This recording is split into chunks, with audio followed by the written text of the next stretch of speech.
Session में हम parts of speech के सेकंड पार्ट प्रोनाउन के बारे में हम बात करने वाले हैं। फर्स्ट सेशन में हमने पार्ट्स ऑफ स्पीच और kind of parts of speech के बारे में मैंने आपको बताया था कि पार्ट्स ऑफ स्पीच कितने प्रकार के होते हैं, कौन कौन से भाग होते हैं उसके, और ये कितना इंपॉर्टेंट है, इस पर हमने बातचीत की थी। लास्ट सेशन में हमने नाउन के प्रकार और उसके बारे में मैंने डिटेल में आपको बताया था। इस सेशन में मैं आपको प्रोनाउन उसके प्रकार के बारे में मैं आपको बताने वाला हूं, तो धैर्यपूर्वक आप इस सेशन को आप पूरा ध्यान से पूरा वीडियो देखिए और प्रोनाउंस के बारे में जानिए। ठीक है, तो चलिए फिर शुरू करते हैं। अब हम प्रोनाउन का अध्ययन करते हैं। ठीक है, तो ये प्रोनाउन का हमने यहाँ पे एक डिफिनेशन लिख ली है। The words which are used in place of noun are called pronoun. तो यहाँ पर जो प्रोनाउन है हमारा वो ये होता है कि जो शब्द हम नाउन के स्थान पर हम इस्तेमाल करते हैं वो प्रोनाउन कहलाता है। अब प्रोनाउन कितने प्रकार के होते हैं इसको हम देख लेते हैं।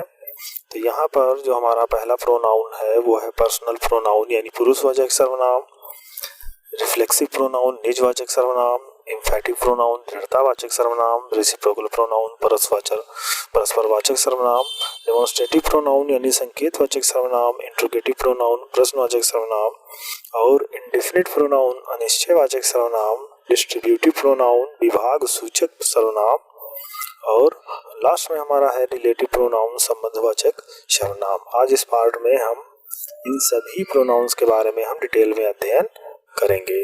तो सबसे पहले हम पर्सनल प्रोनाउन के बारे में जानते हैं कि पर्सनल प्रोनाउन क्या होता है। तो यह 3 प्रकार का होता है।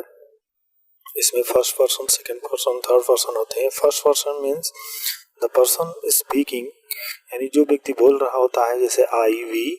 Second person the person spoken to, thou you. और थर्ड पर्सन होता है द पर्सन स्पोकन ऑफ, यानी जिसके बारे में हम बात कर रहे हैं, ही शी इट दे आदि ये होते हैं। ठीक है, तो ये हमारा ये personal pronoun I we you they he she it, ये सभी हमारे पर्सनल प्रोनाउन होते हैं। तो चलिए आगे देखते हैं हम। अब यहाँ पर हमने इस पर्सनल प्रोनाउन को हम केस, ये nominative case, positive case, objective case में हमने इसको डिवाइड कर दिया है अलग अलग।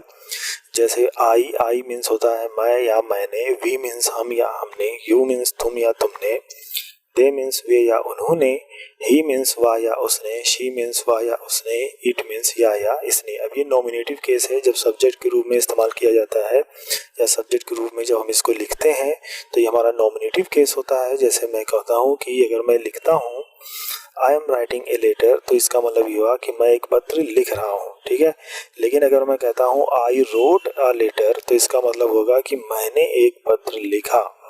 तो यहाँ पर आई ही हमने लिखा, मैं के लिए भी हमने आई लिखा और मैंने के लिए भी हमने आई लिखा। तो ये हमारा नॉमिनेटिव केस है जो कि सब्जेक्ट के रूप में लिखा जाता है। दूसरा हमारा पॉजिटिव केस है, जैसा मैं कहता हूँ दिस इज माई हाउस, या मेरा घर है, या फिर मैं ये कहता हूँ दिस हाउस इज माइन, या घर मेरा है।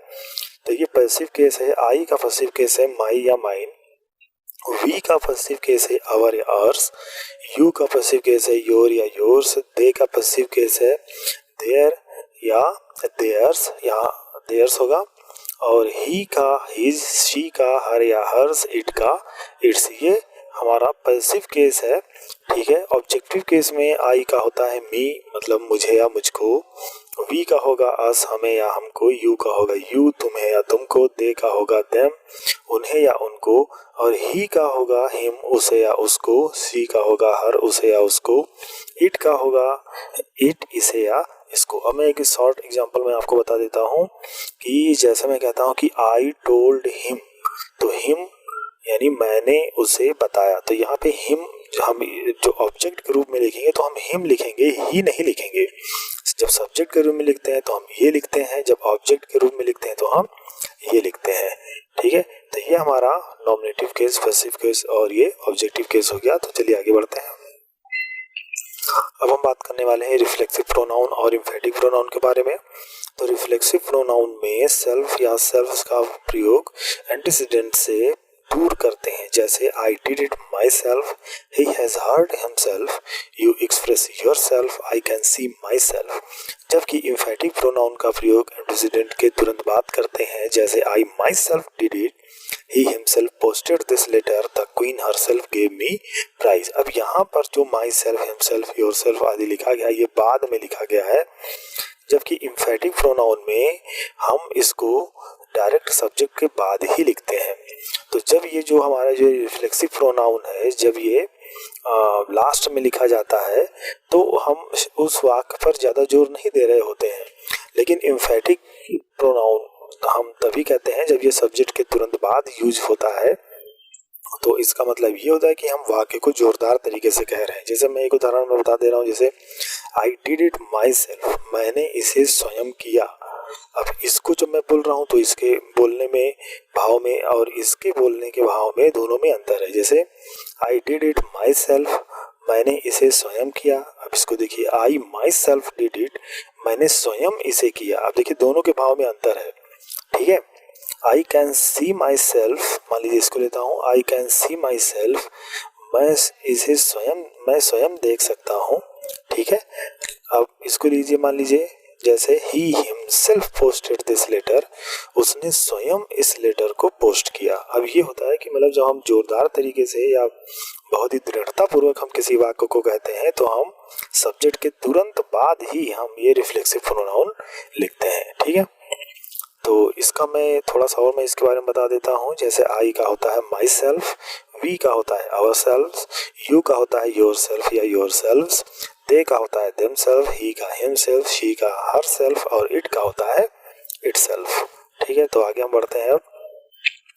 अब मैं आपको बताता हूँ रेसिप्रोकल प्रोनाउन क्या होता है। तो ये दो सर्वनाम दो सर्वनामों से मिलकर बने और परस्पर संबंध व्यक्त करे वह रेसिप्रोकल प्रोनाउन कहलाता है। जैसे Sita and Gita loves each other, Sita और गीता एक दूसरे को प्रेम करती हैं, ठीक है। तो यहाँ पर जो ईच अदर आया है ये दो व्यक्तियों के बीच ये परस्पर संबंध को ये प्रकट करता है, तो ये रेसिप्रोकल प्रोनाउन नहीं है। अब यहाँ देखिए, Rahul Suresh Mahesh fought with one another. अब राहुल सुरेश महेश एक दूसरे से लड़ गए, तो यहाँ पर वन अनदर लिखा गया है। वन अनदर जब दो से ज्यादा लोगों के बीच के संबंध को हमको प्रकट करना होता है तब हम वन अनदर लिखते हैं, और दो लोगों के बीच की जब हम बात करते हैं तब हम ईच अदर लिखते हैं। तो ये ईच अदर और वन अनदर दोनों का मतलब होता है एक दूसरे से, तो ये रेसिप्रोकल प्रोनाउन कहलाता है, ठीक है। डेमोन्स्ट्रेटिव प्रोनाउन जब दिस दैट दीज और दोज का प्रयोग प्रोनाउन के रूप में करते हैं तो उसे हम डेमोन्स्ट्रेटिव प्रोनाउन कहते हैं। जैसे this is a bat, that is a ball, these are cats, those are dogs. तो यहाँ पर दिस दैट दीज दोज ये क्या हुआ, ये एक प्रोनाउन के रूप में इस्तेमाल किया गया है, इसलिए इसको हम डेमोन्स्ट्रेटिव प्रोनाउन कहते हैं, ठीक है। आगे देखते हैं। इंट्रोगेटिव प्रोनाउन जब प्रश्नवाचक शब्दों का प्रयोग प्रोनाउन की तरह होता है तो उसे हम इंट्रोगेटिव प्रोनाउन कहते हैं। जैसे व्हाट इज द मैटर, क्या मामला है, हु इज देयर, वहाँ कौन है, हुज बुक इज दिस, यह पुस्तक किसकी है, व्हेन विल यू कम, तुम कब आओगे, होम डू यू वांट, तुम किसको चाहते हो। तो यहाँ पर जो ये हमारे इंट्रोगेटिव वर्ड हैं ये प्रोनाउन की तरह यूज हुए हैं, तो ये हमारे इंट्रोगेटिव प्रोनाउन कहलाते हैं। अब यहाँ देखिए, इंडेफिनिट प्रोनाउन मतलब ऐसा प्रोनाउन जिससे किसी निश्चित व्यक्ति या वस्तु का बोध ना हो। जैसे एनीवन कैन डू दैट, उसे कोई भी कर सकता है। आई वॉन्ट सम मिल्क, मुझे थोड़ा दूध चाहिए। एवरीबडी लाइक्स हिम, हर कोई उसे पसंद करता है। तो यहाँ पर anyone, someone, everybody, anybody, nobody, अब इससे कहीं पर भी निश्चित जो है व्यक्ति या वस्तु का बोध नहीं हो रहा है। तो जब कोई ऐसा शब्द है जिससे कि निश्चित व्यक्ति या वस्तु का बोध ना हो तो वो हमारे इंडेफिनिट प्रोनाउन कहलाते हैं। जैसे anyone, someone, everybody, nobody, somebody, ठीक है। तो ये इंडेफिनिट प्रोनाउन कहलाते हैं। आगे देखते हैं हम distributive pronoun. each, either, neither are called distributive pronoun because they refers to person or things one at a time। जैसे अब each, either, neither ये हमारे डिस्ट्रीब्यूटिव प्रोनाउन कहलाते हैं, ठीक है, क्योंकि ये एक समय में ये व्यक्ति या वस्तु को ये रेफर करते हैं, संबोधित करते हैं। जैसे either of these boys is innocent, इनमें से प्रत्येक लड़का इनोसेंट है, निर्दोष है। Neither of these girl are innocent, इनमें से कोई भी लड़की इनोसेंट नहीं है, निर्दोष नहीं है। तो ये आइदर पॉजिटिव सेंस में यूज होता है, नाइदर नेगेटिव सेंस में यूज होता है। तो यहाँ पे ईच, आइदर, नाइदर ये हमारे डिस्ट्रीब्यूटिव प्रोनाउन होते हैं। अब हम बात कर लेते हैं रिलेटिव प्रोनाउन की। तो इस प्रोनाउन का प्रयोग नाउन से संबंध प्रकट करने के लिए किया जाता है। जैसे this is the boy who did, this is the boy who stole my book, या वही लड़का है जिसने मेरी पुस्तक चुराई। This is the lady whose car has been stolen, या वही महिला है जिसकी कार चोरी हो गई। This is the boy whom all like, या वही लड़का है जिसको सभी पसंद करते हैं। This is the book which you bought, या वही पुस्तक है जिसे तुमने खरीदा। लिसन व्हाट आई से, सुनो जो मैं कहता हूँ। तो यहाँ पर जो इंट्रोगेटिव वर्ड यूज हुए हैं, ये पहले वाले सेंटेंस और दूसरे वाले सेंटेंस के बीच में रिलेशन प्रकट करते हैं, एक संबंध प्रकट करते हैं, इसलिए इनको हम रिलेटिव प्रोनाउन कहते हैं। ठीक है, ये क्वेश्चन नहीं है, ये पॉजिटिव सेंटेंस होता है। ठीक है, इसलिए इस इंट्रोगेटिव वर्ड्स के बाद में हम हेल्पिंग वर्ब नहीं लिखते हैं, डायरेक्ट पूरा सेंटेंस लिखते हैं, पॉजिटिव सेंटेंस लिखते हैं। तो ये हमारा रिलेटिव प्रोनाउन होता है। अब इसमें हु, हुज, होम का प्रयोग व्यक्ति के बाद होता है।